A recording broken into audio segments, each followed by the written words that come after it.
الحمد لله على كل حال ونعوذ بالله من حال أهل النار رب أعوذ بك من همزات الشياطين وأعوذ بك رب أن يحضرون أعوذ بالله السميع العليم وبوجهه الكريم وسلطانه القديم من الشيطان الرجيم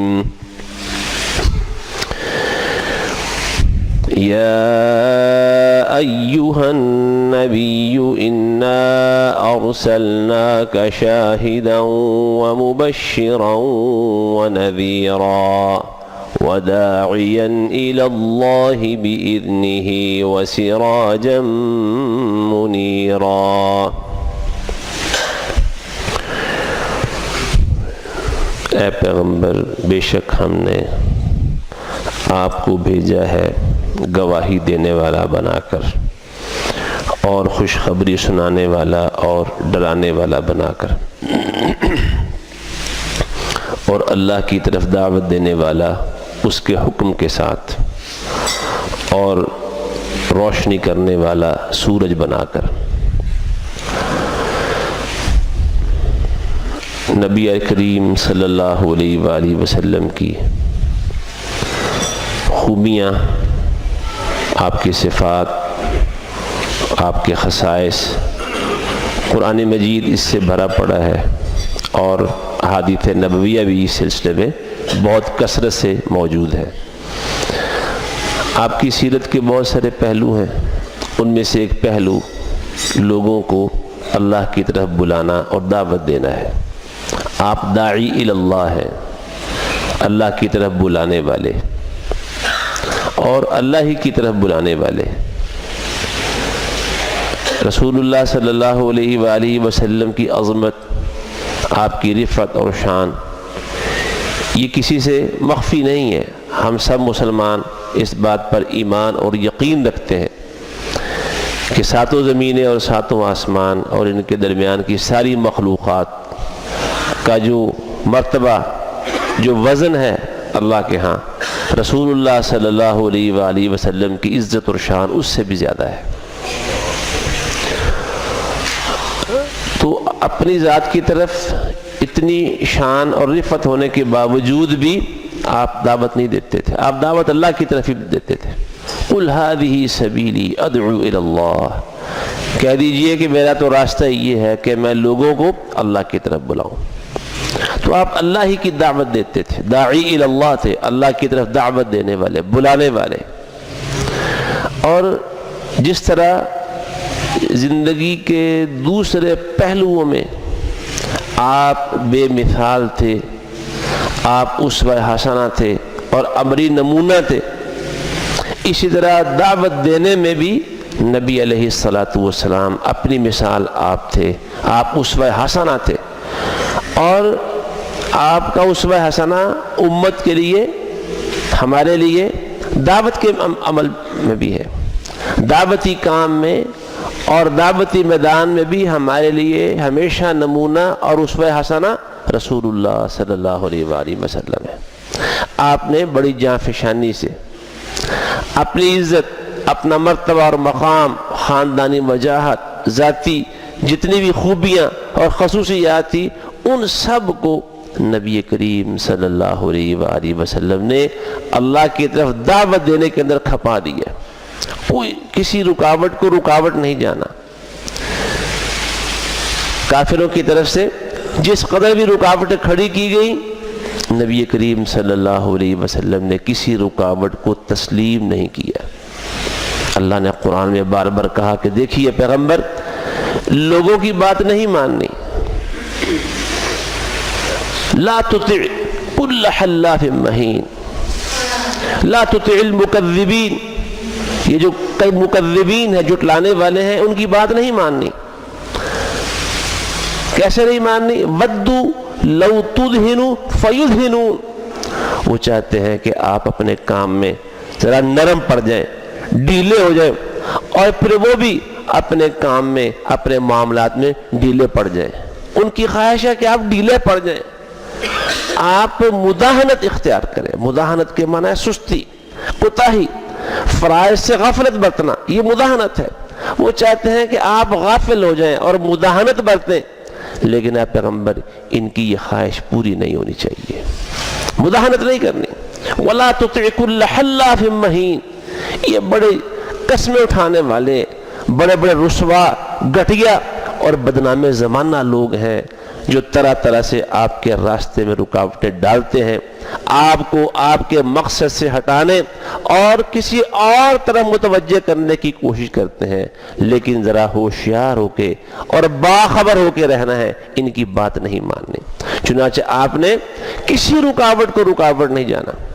رکاوٹ دو طرح سے ڈالی جاتی ہے، لالچ دے کر بھی.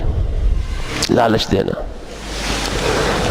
آپ کو لالچ بھی دیے گئے رسول اللہ صلی اللہ علیہ وسلم. اور دوسرا طریقہ رکاوٹ ڈالنے کا کیا ہے؟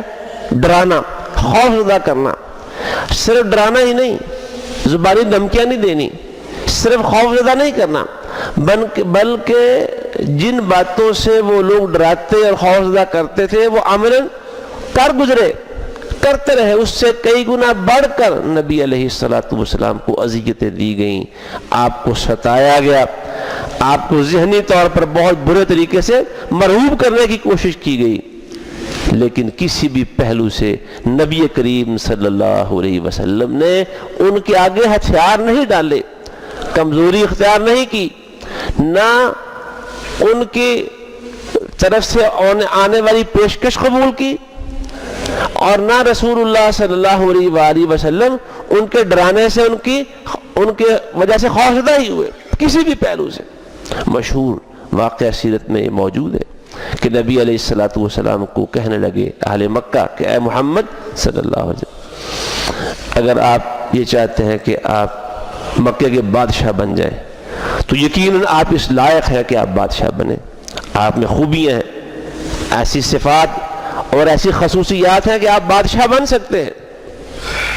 ہم سارے لوگ متفقہ طور پر آپ کو مکے کا بادشاہ، مکے کا سربراہ تسلیم کرنے کے لیے تیار ہیں. لیکن یہ جو آپ ہمارے آباء و اجداد کے دین اور ہمارے معبودوں کو برا بلا کہتے ہیں، یہ چھوڑ دیں. ہم آپ کو کسی اختلاف کے بغیر، کسی قسم کی رکاوٹ ڈالے بغیر آپ کو مکے کا سربراہ اور آپ کو یہاں کا بادشاہ تسلیم کرتے ہیں. کوئی آپ کے ساتھ مقابلے میں کھڑا نہیں ہوگا.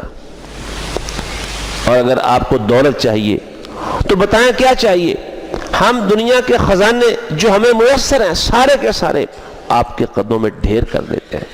آپ ان کے مالک ہوں گے، آپ یہ لے لیں. لیکن ہمارے آباء و اجداد کے دین اور ہمارے معبودوں کے بارے میں آپ گفتگو کرنا چھوڑ دیں. اگر آپ کو کسی عورت میں دلچسپی ہے، ہم ساری کی ساری مکے کی حسینائیں آپ کے سامنے کھڑی کر دیتے ہیں. جس پر آپ ہاتھ رکھیں گے وہ آپ کی ہو جائیں گی، کسی کو اس پہ اختلاف نہیں ہوگا. لیکن یہ کام آپ چھوڑ دیں. لالچ ہر طرح سے دیا گیا.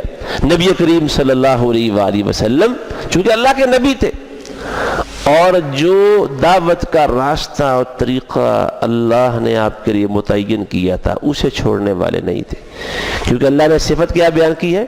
داعیا الی اللہ باذنہ، اللہ کی طرف دعوت دینے والے اس کے حکم کے مطابق. لتخرج الناس من الظلمات الی النور باذن ربہم، لوگوں کو اندھیروں سے نکال کے روشنی کی طرف لانا ہے لوگوں کے رب کے حکم کے مطابق، اپنی مرضی سے نہیں. دعوت بھی اللہ کی طرف دینی ہے اور طریقہ بھی اللہ خود بتائے گا. اس طریقے پر لائن آف ایکشن آپ کا وہی ہوگا جو اللہ آپ کو بتائے گا. اہداف بھی متعین ہیں اور اس کے لیے راستہ بھی متعین ہے. دونوں باتیں اللہ کی طرف سے. ہدف کیا ہے؟ دعوت دینا اللہ کی طرف، اور راستہ وہ اللہ آپ کو بتاتا رہے گا کہ آپ ایسے کرنا اور ایسے کرنا. چنانچہ آپ نے ان کا لالچ قبول نہیں کیا، ورنہ موقع تو بڑا اچھا تھا. بادشاہ بن جاتے، خزانے اپنے ہاتھ میں لے لیتے، اور اس کے بعد اپنا حکم جاری کرتے ہوئے بت خانوں کو مسوار کروانا شروع کر دیتے آہستہ آہستہ، حکمت عملی اختیار کر کے. نہیں، آپ نے ایسا نہیں کیا. ان کے ساتھ کسی بات پہ کمپرومائز نہیں کیا. پھر انہوں نے یہ بات بھی کہی کہ اے محمد صلی اللہ علیہ وسلم ہمارے ساتھ کوئی ایک معاہدہ کر لے, سمجھوتا, افہام و تفہیم. آج کل وہ کیا بات پڑھ رہی, مفاہمت کی ایک یادداشت اپنے درمیان طے کرتے ہیں, اور وہ یہ کہ کچھ لو اور کچھ دو والے اصول پر کہ ہم آپ کے دین پر, آپ کے عقیدے کے مطابق کچھ عرصہ عبادت کریں گے, اللہ کی عبادت بجا لائیں گے, اور اتنا ہی عرصہ آپ ہمارے طریقے کے مطابق ہمارے آباء و اجداد کے دین پر عمل کریں گے. آپ ہمارے ساتھ جھگڑے ختم ہو جائیں گے, گھر گھر کی لڑائیاں ختم ہو جائیں گی, روز روز کے جو اختلافات ہیں, اور مکے میں ہر گھر میں تشدد اور ظلم و ستم کا جو سلسلہ شروع ہو گیا یہ سارا بند ہو جائے گا.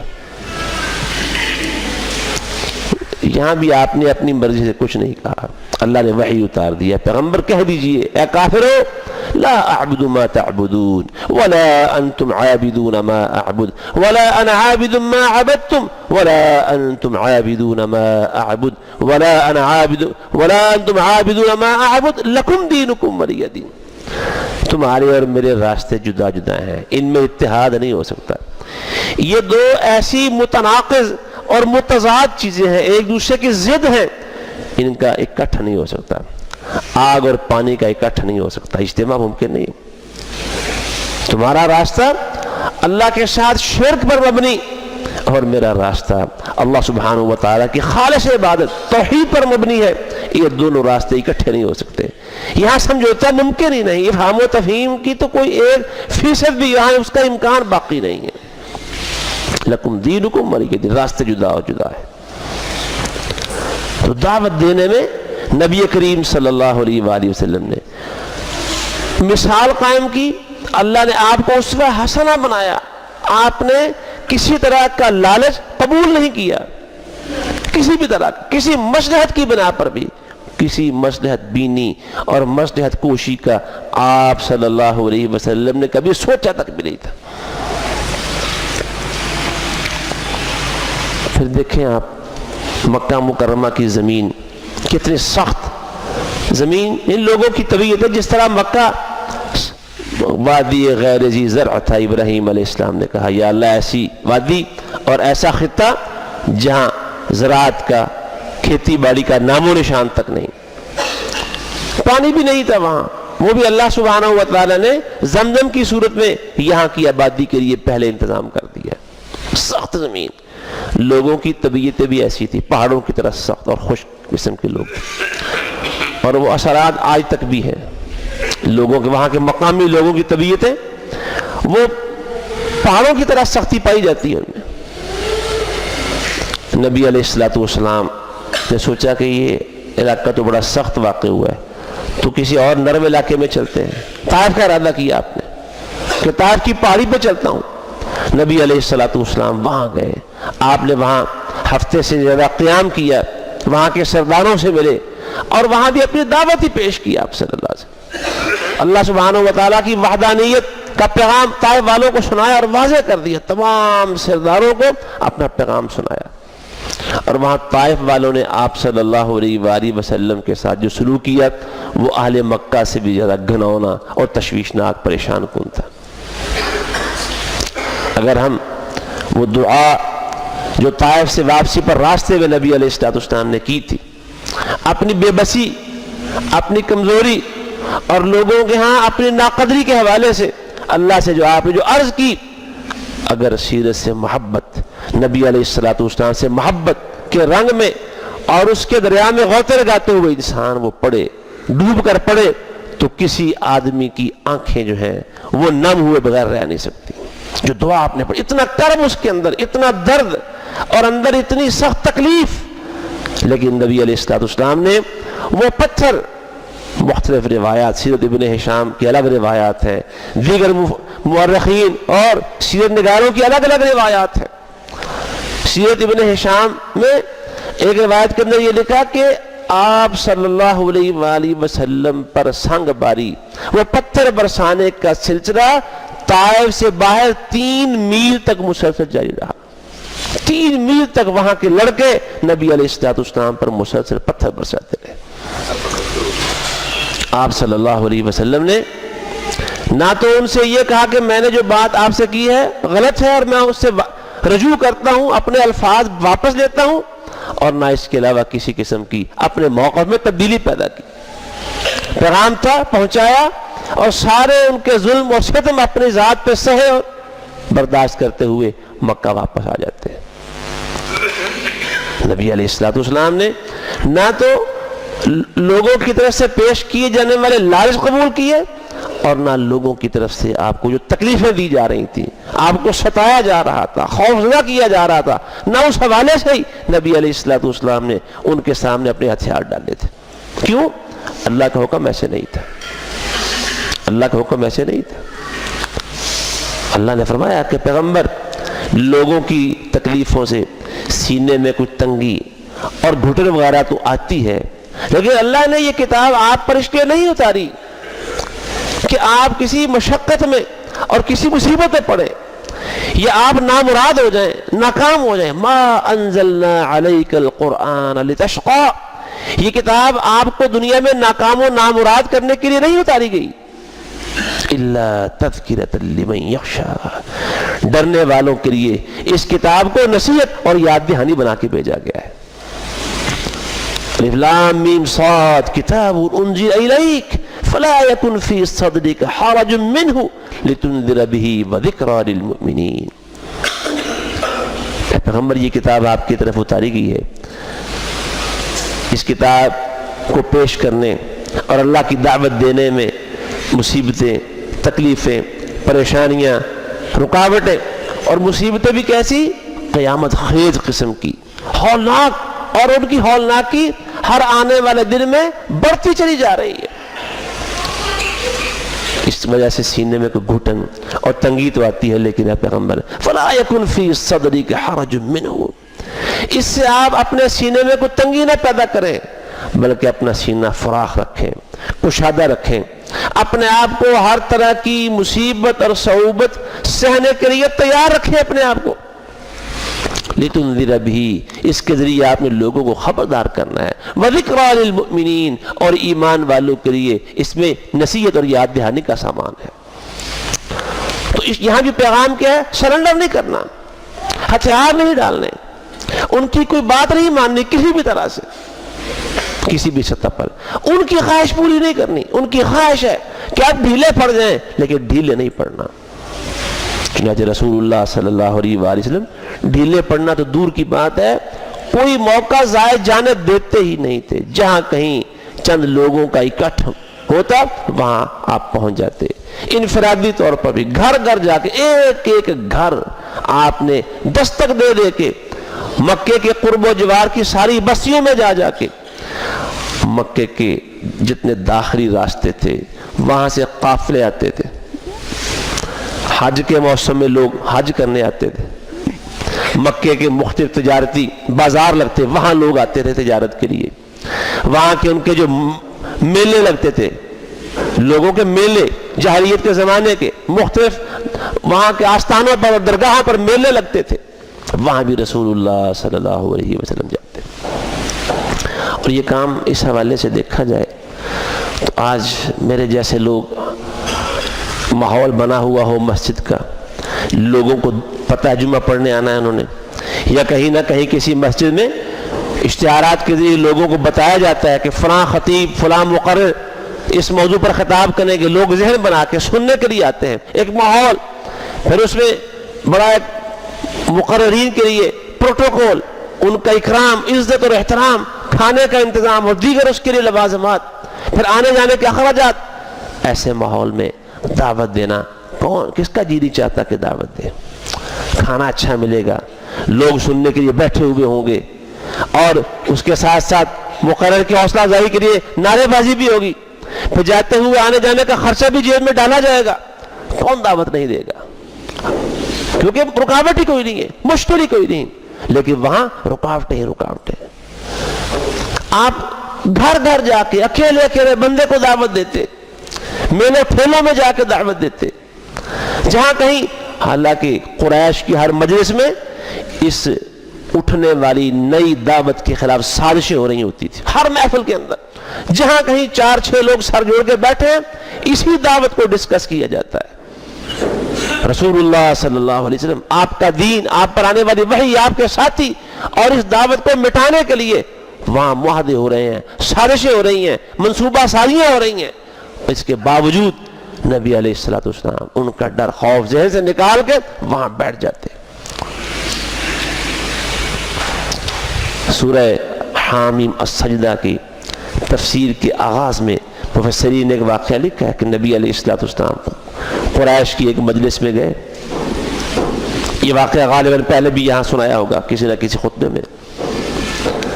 آپ نے اپنی گفتگو کا انداز بدل لیا, جیسے اللہ سبحانہ و تعالی نے فرمایا ادعو الی سبیل ربک بالحکمت, حکمت کے ساتھ دعوت دینی ہے, دانائی کے ساتھ, والموعظۃ الحسنہ, اور اچھا واز کرنا ہے. وجادلہم باللتی ہی احسن, جب تکرار ہو جائے, آپس میں تکرار ہو جاتی ہے دعوت میں, دونوں طرف سے سوال جواب شروع ہو جائے, اگر اس طرح کی صورت ہو تو آپ نے جدال, جو ان سے گفتگو کرنی ہے مقابلے میں, وہ بڑے اچھے طریقے سے کرنی ہے, یہ نرم ہو کر. ہمارے ہاں اختلاف ہو جائے کسی مسئلے پر, لوگ سوال کرنے والا سوال کرتا ہے اور وہ سوال کا جواب سمجھنے کی بجائے اس میں بعض لوگوں کی عادت ہے وہ الجھاؤ پیدا کر دیتے ہیں, تو وہ الجھاؤ میں جیسے شخص کو مسئلہ بتاتے ہوئے برداشت نہیں ہوتا, اور لوگوں میں بیٹھے ہوئے اچھی خاصی اسے ڈانٹ پلا دیتے ہیں, اسے تمیز کے دائرے میں رہنے کی تلقین بھی کی جاتی ہے. آس پاس بیٹھے ہوئے لوگ بھی کہتے ہیں کوئی شرم کرو بھائی, خطیب ہیں, ہمارے عالم ہیں, امام ہیں, کیسے باتیں کر رہے ہو. اس طرح کا ماحول پیدا ہو جائے, گرما گرمی والا, ایک مناظرانہ انداز, جھگڑا, آواز اونچی. لیکن جدال بطریق احسن کیا ہے, آواز بلند نہ ہو, اور بات کرتے ہوئے انسان کے ماتھے پہ غصے سے سلوٹے نہ پڑے, شکن نہ آئے, پیشانی شکن آلود نہ ہو, مسکراہٹ, خندہ پیشانی, آواز نرم پست, اور بڑے حوصلے سے بات سننا, اختلاف رائے کو برداشت کرنا, قبول کرنا, دوسرے کو بات کرنے کا حق اور موقع دینا, اور وہ سمجھنا کہ اس کا رائٹ ہے, اس کا حق ہے, بات کر سکتا ہے, اعتراض کر سکتا ہے. میں کوئی نبی نہیں ہوں کہ میری بات کے سامنے کوئی بات نہیں کر سکتا. یہاں صورتحال اور وہاں فرمایا وجادلہم باللتی ہی احسن, بڑے احسن طریقے سے, تکرار ہو تو احسن طریقے سے بات کرنی ہے. چنانچہ اس اصول کے مطابق آپ اس مجلس میں بیٹھ گئے. آپ نے کہا کہ اے قریش, تم مجھے ایک بات کی ضمانت دے تو, میں تمہیں ضمانت دیتا ہوں عرب و عجم کی بادشاہت تمہارے قدموں میں ڈھیر ہو جائے گی, ایک بات کی ضمانت دے دو مجھے. وہ سارے کہنے لگے محمد صلی اللہ علیہ وسلم, جانتے تھے کہ محمد ہیں سچے صلی اللہ علیہ وسلم, جھوٹ نہیں بولتے. آپ صلی اللہ علیہ وسلم کی قابلیت پر, دور اندیشی پر, معاملہ فہمی پر کوئی اختلاف نہیں تھا, متفق تھے سارے. آپ صلی اللہ علیہ وسلم کی صداقت کے وہ گیت گاتے تھے, گن گاتے تھے. آپ کی امانت کے بارے میں بھی سب کے سب لوگ بالکل بیک آواز متفق تھے. جاء الامین رضینا ما صدقنا ما جربنا علیک الا صدقا, صادق و امین کہتے تھے. کہنے لگے محمد ایک بات کہتے ہو, ہم 10 باتوں کی ضمانت دینے کو تیار ہیں, بتاؤ کون سی 10 باتیں ہیں. اگر ہمیں ہفت تقریم کی بادشاہت کہہ لیں, عرب و عجم کی بادشاہتیں ہمیں ملنے والی ہیں, اور وہ ہمارے سامنے سب کی سب بادشاہتیں ڈھیر ہو جائیں گی, ہم ان کے مالک ہوں گے. ہم اس طرح کی ایک بات نہیں 10 باتوں کی ضمانت دینے کے لیے تیار ہیں. آپ نے ذرا ان کا لوہا اور گرم کیا, انہیں پرجوش کیا تھوڑی دیر کے لیے. آخر میں آپ نے فرمایا پھر اس کے لیے طریقہ یہ ہے, قولوا لا الہ الا اللہ, تم مجھے لا الہ الا اللہ کی ضمانت دے دو, اس کلمے کو دل سے قبول کر لو, اس کا دامن تھام لو. اور یہ کلمہ ہے کہ لا الہ الا اللہ, کیا کلمہ ہے یہ, قرآن نے اس کی وضاحت کی ہے. یہاں لا الہ میں نفی پہلے ہے, سب کی نفی کرو, سب جھوٹے معبودوں کی, الا اللہ, ایک اللہ کی الوہیت کا اقرار کرو. نفی پہلے, اس بات بعد میں ہے. اللہ نے اس کی وضاحت کی, کیا کلمہ ہے یہ, کیا قوت ہے اس کی, اور کیا شان ہے, کیا عظمت ہے اس میں. فَمَن يَكْفُرْ بِالطَّاغُوتِ وَيُؤْمِن بِاللَّهِ فَقَدِ اسْتَمْسَكَ بِالْعُرْوَةِ الْوُثْقَى لَا انْفِصَامَ لَهَا. جس نے سارے طاغوتوں کا انکار کر دیا، ما سوى اللہ کی نفی کر دی، اور ایک اللہ کی وحدانیت کا کلمہ پڑھ لیا، اس نے اقرار کر لیا، ایک اللہ کو اپنا الہ اور معبود برحق تسلیم کر لیا، اس نے ایک مضبوط سہارا اور کڑا پکڑ لیا۔ کیسا مضبوط؟ لا انفصام لها، جس میں وہ شکست کبھی نہیں جو شکستہ کبھی نہیں ہو سکتا، ٹوٹ نہیں سکتا، ٹوٹنا تو اس کے مقدر میں ہے ہی نہیں ہے، ٹوٹ نہیں سکتا۔ یہ ہے وہ لا الہ الا اللہ۔ اس لا الہ الا اللہ کی ضمانت دے دو، میں تمہیں حفظ تقدیم کی بادشاہت کی ضمانت دیتا ہوں۔ پیغام پہنچا، کوئی آپ نے زمین ہموار کر لی، گراؤنڈ تیار کر لی، بات پہنچانے سنانے کے لیے ایک ماحول سازگار کر لیا اور بات پہنچا دی۔ حالانکہ ہر جگہ آپ کی دعوت کی مخالفت، آپ صلی اللہ علیہ وآلہ وسلم کے پیغام کو دفن کرنے کے پروگرام بنتے، آپ ان باتوں کو ذہن میں لائے بغیر، بلکہ وہ کہہ لیں بالائے طاق رکھتے ہوئے، ان کی پرواہ نہ کرتے ہوئے ان مجلسوں میں جا بیٹھتے اور آنکھوں میں آنکھیں ڈال کے اللہ کی وحدانیت کا پیغام سناتے۔ آپ کے چچا ابو طالب بڑے زبردست آپ کے حامی تھے، آپ کی تائید کرنے والے، ایمان نہ لانے کے باوجود، ایمان نہیں لائے، اس کے باوجود لوگ اکٹھے ہو کے ایک دفعہ سردار ابو طالب کے پاس آئے، بھتیجے کو سمجھاؤ۔ سردار نے اپنے قوم کو ٹال دیا کسی نہ کسی طریقے سے، پھر کچھ عرصے کے بعد بپھرے ہوئے آئے، سردار نے پھر ٹال دیا، پھر کچھ سال گزرے، پھر اکٹھے کو سب آ گئے، اور اتنے یقین کے ساتھ، اتنے عزم کے ساتھ سردار سے بات کی کہ جس عزم کے سامنے پہاڑ واقعی ہل جاتے ہیں۔ سردار، مکے کا سردار، رسول اللہ صلی اللہ علیہ وسلم کو اپنی کفالت میں لینے والا، اپنے باپ عبد المطلب کی وصیت کے مطابق اب تیسری دفعہ مکے کے سارے ان سرکشوں نے، سرغنوں نے اکٹھے ہو کر یک بارگی اس بڑی مضبوط دیوار اور چٹان پہ حملہ کیا اور کہنے لگے، سردار اپنے بھتیجے کو روک لو، اب ہماری ہمتیں جواب دے گئی ہیں، اور آخری وارننگ ہے تمہیں، اپنے بھتیجے کو اس کی دعوت سے باز کر لو، ورنہ اس کے بعد تم ہمارے اور اس کے درمیان حائل نہیں ہو پاؤ گے۔ سردار بوڑھا ہو چکا تھا، ویسے بھی عمر ڈھل رہی تھی، اور لرز گیا، ہل کے رہ گیا، مکے والوں کا عزم دیکھ کے ہل گیا اندر سے، اور کہنے لگا کہ اچھا میں بھتیجے سے بات کرتا ہوں۔ نبی علیہ السلام کو بلایا، سمجھایا بڑے طریقے سے، ہمدردی اور خیر خواہی سے، بھتیجے دیکھو میں مرنے والا ہوں، جا رہا ہوں، یہ مرتے مرتے مجھے کوئی دکھ نہ پہنچے تمہاری وجہ سے، مکے والے تمہیں کوئی ایسا زخم لگائیں کہ وہ زخم میرے سینے کو لگے، اے محمد ذرا اپنے کام پہ نظر ثانی کر لو، معاملے میں ذرا نرمی پیدا کر لو، ذرا صبر کر لو، رک جاؤ اپنے کام سے۔ نبی علیہ السلام نے جہاں پڑھیے رحیق المختوم، اٹھا کے دیکھیے، سیرت کی کتابیں پڑھیے، آپ نے اپنے چچا کی بات سنی اور آنکھوں میں آنسو بھی آئے، لیکن آنسو ایسے نہیں تھے کہ وہ کمزوری والے، آنسو آئے جب انسان کسی معاملے میں اس کے جذبات ذرا اوپر وہ آتے ہیں، خوشی میں بھی انسان کی آنکھوں سے آنسو نکل آتے ہیں، اور کئی دفعہ افسردگی سے بھی نکل آتے ہیں، بارہ وہ آنسو نکلے، اور ساتھ ہی آپ نے فرمایا، اے چچا اگر آپ اپنی قوم کے سامنے بے بس ہو گئے ہیں تو آپ ہو جائیں، میں اپنی قوم کے سامنے بے بس ہونے والا نہیں ہوں۔ اگر ان میں اتنی طاقت بھی آ جائے کہ آسمان سے سورج اتار کے اور چاند اتار کے لا کے میرے دونوں ہاتھوں پہ رکھ دیں، محاورہ ہے نا، تارے توڑ کے لانا ممکن نہیں ہے، ناممکن ہے، لیکن یہ اتنے طاقتور ہو جائیں کہ سورج کو کھینچ لائیں، چاند کو کھینچ لائیں، لا کے میرے ہاتھوں پہ رکھ دیں، ان کو اتنی قوت بھی حاصل ہو جائے، میں پھر بھی ان کے سامنے ہتھیار ڈالنے والا نہیں ہوں، اللہ تعالیٰ یا تو مجھ سے اپنے دین کے غلبے کا کام لے لے گا، یا میں یہ کام کرتے کرتے اپنی جان اس جان آفرین کے سپرد کر دوں گا۔ ڈروں گا نہیں، ڈرے نہیں۔ بات کیا ہو رہی تھی؟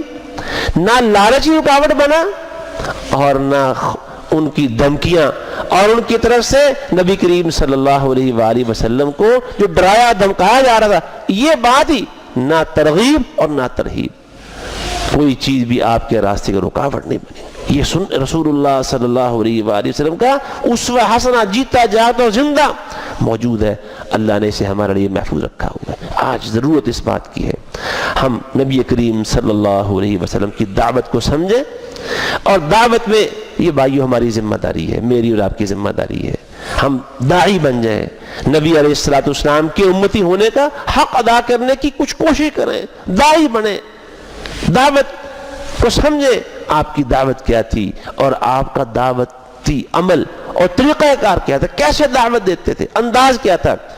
ہمیں اپنے کاروبار, اپنی معاش اور اس میں ترقی کے لیے بڑے طریقے آتے ہیں, نت نئے طریقے سوچتے ہیں. ہر آنے والے سالوں میں جو نئے تجربات ہوتے ہیں ان کی روشنی میں گاہکوں کو اور اپنا سودا بیچنے کے لیے نئے سے نئے طریقے نکال کے مزید ترقی کی منزلیں طے کرتے چلے جاتے ہیں, اور ہم اس میں ناکامی کبھی قبول کرنے کے لیے تیار ہی نہیں ہوتے, ناکامی کو کبھی قبول نہیں کرتے دل سے, کامیابی کی طرف بڑھتے ہیں. یہ دعوت کا کام بھی میری اور آپ کی ذمہ داری ہے. اس میں رسول اللہ صلی اللہ علیہ وآلہ وسلم کا اسوہ حسنہ دعوت دینے میں, اور دعوت کا جو انداز اور اسلوب ہے اس میں اسے سمجھیں, اور آپ کی دعوت آپ کے پیغام کو سمجھیں اور اس پر عمل کرنے کی کوشش کریں. اسی میں رسول اللہ صلی اللہ علیہ وسلم کی محبت ہے. آپ کے ساتھ محبت یہ ہے کہ آپ کی دعوت سے محبت کریں, آپ کے پیغام سے محبت کریں, اور اس پیغام کو آگے پھیلانے اور پہنچانے کے لیے اپنے وسائل, اپنا وقت, اپنی صلاحیتیں کھپائیں. سر یہ صلاحیتیں صرف بچے پیدا کرنے اور بچوں کو پیسہ کمانے کے لیے نہیں دی ہمیں, صرف پیسہ کمانے والی مشین نہیں ہے. ہم رسول اللہ صلی اللہ علیہ وسلم کی امتی ہونے کو, اس فریضے کو, اس اعزاز کو سمجھیں اور اس اعزاز کے حصول کے لیے محنت اور کوشش کریں. اللہ سبحانہ و تعالی ہمیں اس کی توفیق عطا فرمائے. وآخر دعوانا ان الحمد للہ رب العالمین.